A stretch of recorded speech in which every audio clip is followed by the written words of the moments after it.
Ya, kita ke informasi selanjutnya. Pemirsa, pemerintah melakukan pengetatan di seluruh pintu masuk negara guna mencegah masuknya varian baru COVID-19.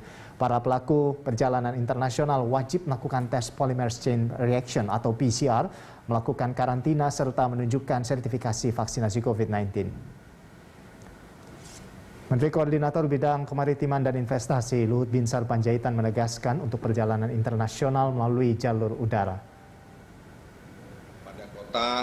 Indonesia membatasi masuknya para pelaku perjalanan hanya melalui Bandara Internasional Soekarno-Hatta Cengkareng dan Bandara Internasional Samratulangi Manado, Sulawesi Utara.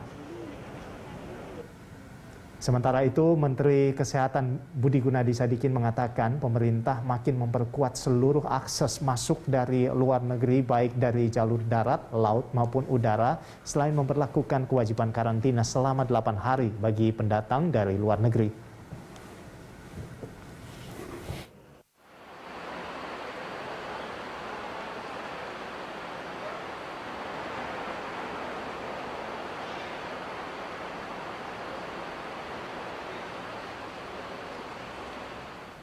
Untuk mengetahui informasi lebih lengkap mengenai pengetatan syarat perjalanan internasional dari luar negeri, kita langsung bergabung dengan rekan Christo Suryokusumo dan juru kamera Nova Maulana yang saat ini berada di Bandara Internasional Soekarno-Hatta, Tangerang, Banten.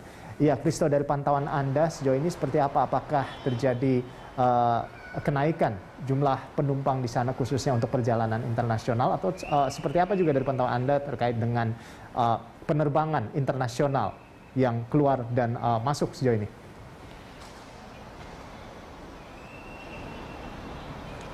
Ya, baik Rolando dan juga pemirsa, memang berdasarkan pantauan kami dari pagi hari tadi terkait dengan penerbangan internasional, baik kedatangan ataupun keberangkatan seperti itu, ini memang tidak dapat dikatakan adanya kelonjakan, malah justru ini yang terjadi adalah penurunan terutama dari kedatangan penumpang internasional. Dan kami tadi juga sudah dapat berbincang dan dari data-data dari yang diberikan dari pihak Bandara Soekarno-Hatta, memang untuk hari ini tanggal 15 September 2021 untuk kedatangan penerbangan internasional saja ini dijadwalkan kurang lebih ada sekitar 9 penerbangan dengan total penumpang ini kurang lebih ada sekitar 688 penumpang yang memang jumlahnya ini adalah didominasi oleh warga negara Indonesia sendiri.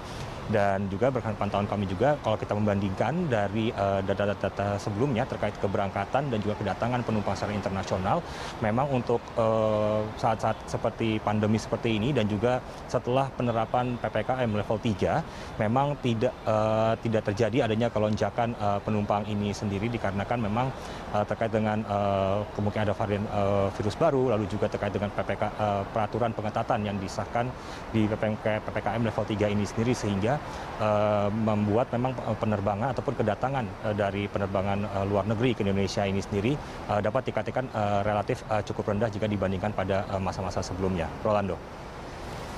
Ya, lalu selanjutnya seperti apa pengawasan terhadap WNA ataupun WNI yang telah melakukan perjalanan internasional seperti itu, dan juga bagaimana sebetulnya persyaratan bagi masyarakat yang ingin melakukan perjalanan internasional luar negeri atau internasional ini selama masa PPKM level 3 ini, Christo?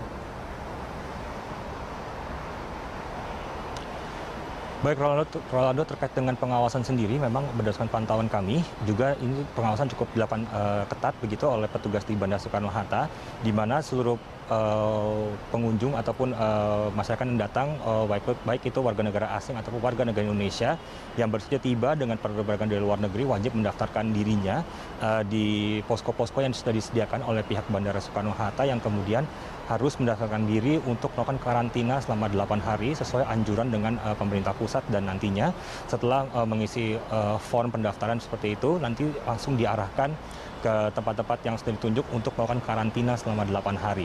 Dan terkait dengan peraturan terbaru yang diterapkan di PPKM level 3 ini sendiri terkait dengan kedatangan internasional, memang sejumlah peraturan yang dilakukan. Pertama adalah bahwa untuk para penumpang warga negara Indonesia maupun warga negara asing sudah terlebih dahulu menerima vaksin dengan dosis lengkap atau kurang lebih 2 kali vaksin, lalu juga melakukan karantina setibanya di Indonesia kurang lebih 8 hari dan juga melakukan rapid test PCR selama 3 kali, di mana untuk rapid test PCR ini sendiri dilakukan 3 kali, yaitu sebelum melakukan penerbangan menuju Indonesia, dan kedua adalah melakukan rapid test PCR setelah tiba di Indonesia, dan yang ketiga nantinya para warga negara asing atau warga negara Indonesia yang mengunjungi Indonesia harus juga melakukan rapid test PCR terakhir, yaitu setelah melakukan karantina selama 8 hari.